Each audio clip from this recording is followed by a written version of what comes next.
Hello, welcome to my channel. Today we're looking into the disappearance of Julie Ann Cannell. I'm not sure if I'm pronouncing it right, and it has a couple different spellings on the internet.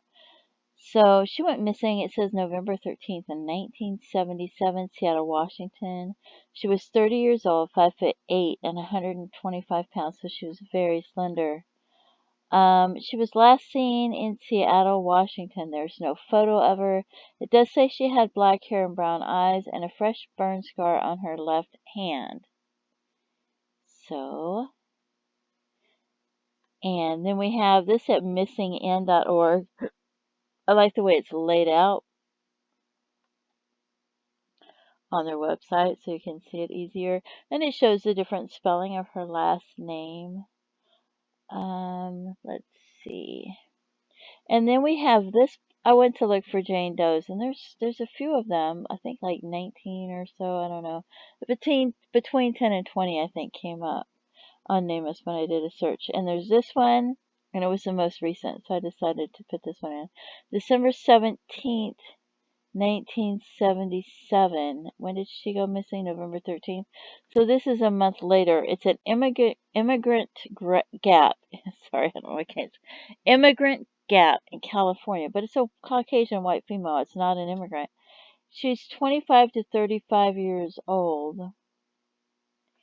I don't know where Immigrant Gap is. She's 5'8" and 145 pounds measured. 25 to 35 years old, 1977, unidentified, deceased. She says she has a recognizable face, brown hair, dark brown to black hair. She has brown eyes, so her hair could be considered black because they call it dark brown. And some people do that. They look at hair that's black, and some people call it dark brown instead of black. So there's discrepancies where, like the blonde, some people will say that somebody has blonde hair even though they've gotten older and their hair is starting to turn brown and it looks more brown to other people. So there's confusion there.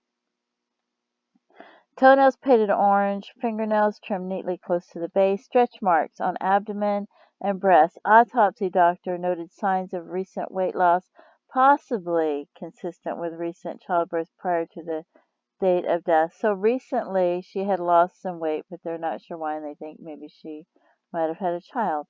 So, and then there's a photo of this person, and they don't know who it is, but they say she has a recognizable face.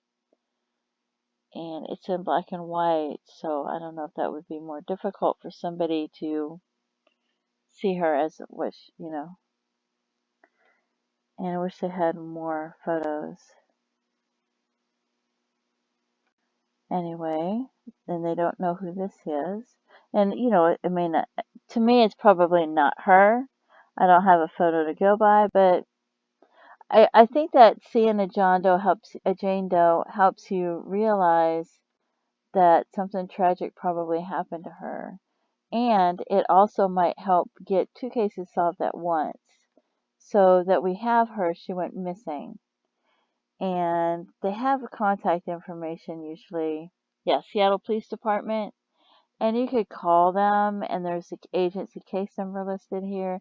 If you have any information, you might can find a way to email them. Maybe you gave them the information years and years ago, and they may not have that information anymore because maybe they were taking notes at the time. Maybe you don't even know if they took notes. Maybe they were just trying to remember it all and you didn't see them writing any notes. And maybe they don't have the information anymore. Maybe they don't have the notes anymore.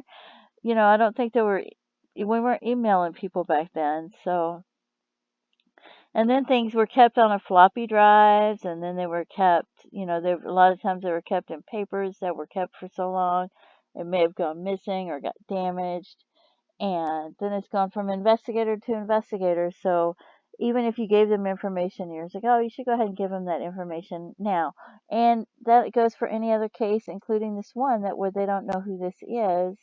If you have information about who this might be, might want to contact them and let them know.